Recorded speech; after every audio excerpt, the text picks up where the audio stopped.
is absolutely free. Hello everyone and welcome back yet again to the GSMC Fantasy Sports Podcast, brought to you as always by the GSMC Sports Network. We are in the portion of today's show where we are transitioning to our IDP player profiles for the day. I promise you that we have 3 exciting secondary players, each in their own right, offering something to your IDP fantasy teams, should you choose to select them. Without further ado, let's start off with the corner who had a breakout year, kind of an unexpected year, breaking a personal record in terms of his play in the secondary, and that is, of course, Mr. Daron Bland. And I think that it definitely was shocking because Daron Bland in that secondary didn't necessarily have to be so prolific last year, because you have a guy in Trayvon Diggs who you really trust, and you were just really looking for supplementary play from other corners, and that's not what Daron Bland gave you. In fact, he gave you exemplary play. He was a CB1 for all intents and purposes.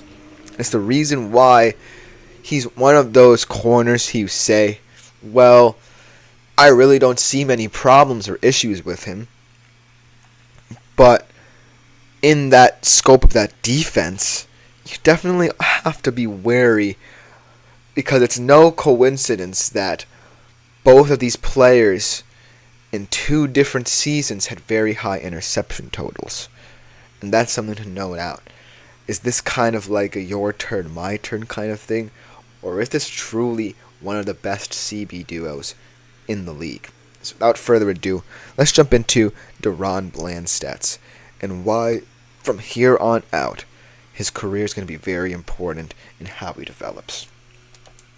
Throughout his career, he's accumulated 206 fantasy points. Obviously, last year was his best year with 137. He had 53 solo tackles last year, 3 tackles for loss, 15 passes defended, 9 interceptions, was first in the league, and of course, 5 of them were returned for touchdowns, and that was an NFL record. And so, what I love, like I said, about the Cowboys secondary is that it's kind of becoming one of those secondaries where you feel as if they have the space for one of their guys to have an off day or an off year, and it still won't matter. And we've talked about their defensive front as well, and the excellence that they offer there, and so much diversity in who they have up front, with guys like Lawrence Adigazua, and especially Micah Parsons, who's always going to be in the reckoning for Defensive Player of the Year, might I add. Daron Bland and Trayvon Diggs definitely have a feeling that they understand that the Cowboys defense is offering them so many opportunities. And because of the strength up front, they also have a lot more freedom to determine how they want to play. And that could lead to opportunities for them both, because that's the caveat I have. How will both of them pan out? How will both of them be successful? Because 2022 was Trayvon Diggs' year, and last year it was Daron Bland's year. How do both of them now become the players in the secondary that are truly going to make them so fearsome, because both of them can handle the pressure? And so, figuring that out may just stem down to them tampering with certain coverages, figuring out what works for them, figuring out, okay, when can I pick and choose my spots to blitz, because I truly think that can be very helpful in terms of the pass rush as well. And figuring out ultimately which one of them is more comfortable in moments where they might have to take a back seat. And so, Daron Bland especially, since this was kind of out of the blue, certainly has to focus on developing his game enough to understand that perhaps Trayvon Diggs also needs his space and freedom.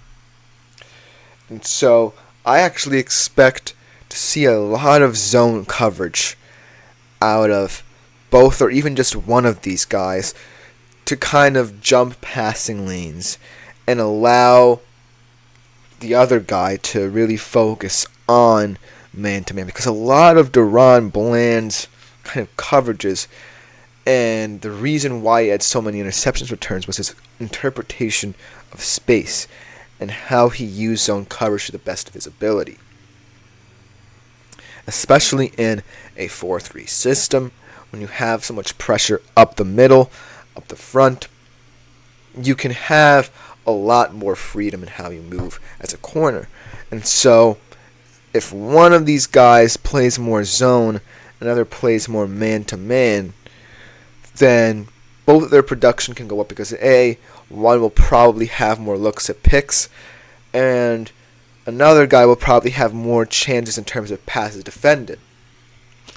And thus the distribution of wealth will not lean too heavily towards one guy. Now, considering the fact that the Dallas Cowboys defensive front gets the most love, it will also have to stem from how the front plays, because it's all good to understand the secondary, because the secondary definitely will get some looks, and they definitely want to have everything set up should teams want to pass on them more often. However, the defensive front certainly definitely has a say in how this whole kind of cornerback secondary scheme plays out, because when you have that level of penetration, the level of depth that the Cowboys have in their defensive line, it certainly offers you the ability to send more people forward.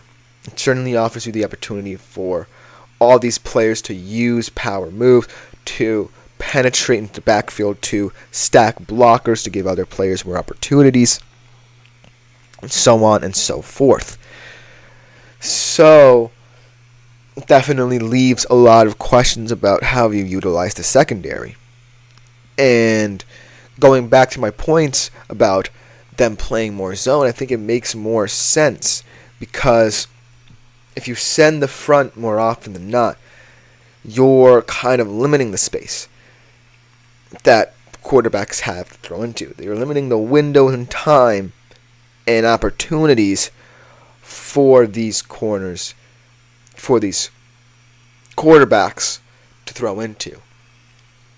And when you do that, thus, should the quarterback even get a pass off, it limits the amount of time he has, and thus the corners can pounce, like Bland, like Diggs. And so, should the Cowboys, especially in more late game situations, or even situations where teams are driving to take the lead, no matter which quarter the game is in, decide on later downs to blitz the football. That's where I think most of their production comes from. That's where I think Daron Bland and Trayvon Diggs will find their level of balance in later downs. Because that's more likely the time when quarterbacks will exploit them setting the house. And so, even though it's not necessarily, the best kind of way to mete out who is responsible for what, it certainly affords you the time and space to understand what the other guy is doing.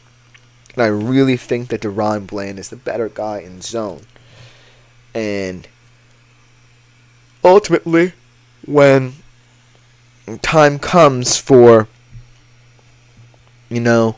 late game situations in the latter stages of the year, and say both of these guys have figured it out, that's where stats get padded. That's where these corners truly add value in terms of IDP. Because in terms of IDP, Daron Bland is a treasure. This is a big if, because he could not replicate this season and either Trayvon Diggs or someone else steps up, or none of them step up. And so this could look silly, but in terms of IDP, you gotta love the stats. And sometimes the game is not all about stats. Sometimes it's actually about producing, if you know what I mean. And it's more about, the all-round play of a certain player. But in IDP leagues, you strip all that away and focus on, hey, which guy is ultimately going to get me the most stats? And which is going to add up to create wins for me. And Daron Bland certainly, like I said, is a big if. If he can maintain that success, then he's a special gem that you should consider drafting in IDP leagues. Now, there are more caveats than I believe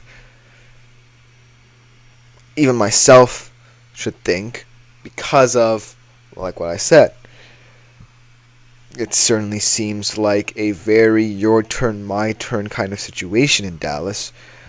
It's not a bad one to have, considering your front. It certainly feels like every year it seems like one of these guys is going to be significantly better than the other in terms of stats and production. And so, who knows? It could be Trayvon Diggs this year.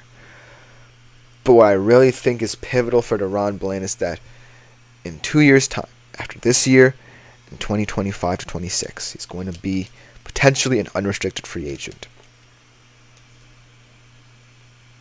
Can he put together 2 solid years? Or can he put together just one? Because I think the Cowboys really want this corner grouping to stay together for quite some time. Because it's truly special. But they have to kind of feel some level of disappointment that in certain situations, one performs better than the other. And significantly so. Not saying Trayvon Diggs had a bad year last year either. But he just didn't live up to Daron Bland and what he did. And so, I think that the next 2 years of Daron Bland's career are going to be very important. And how you measure him against especially another good secondary player in Trayvon Diggs and how he plays is going to be very integral to how the Cowboys will ultimately want to approach him contract-wise. And if I were you in IDP leagues, I would potentially say wait till next year for Daron Bland. Wait till next year when he's in a contract year, because that might be the year he breaks out. But after a breakout year last year that was completely out of the blue, why not take a chance on him? And that's all there is to it. But that will just about do it for this segment. Coming next, we have another secondary player at the free safety position. You very rarely find as solid free safeties as this guy I'm going to talk about next, who's moving to a division rival this year, and I think will take a lot of what made him so great on his former team with him. We'll be right back with that segment after the break.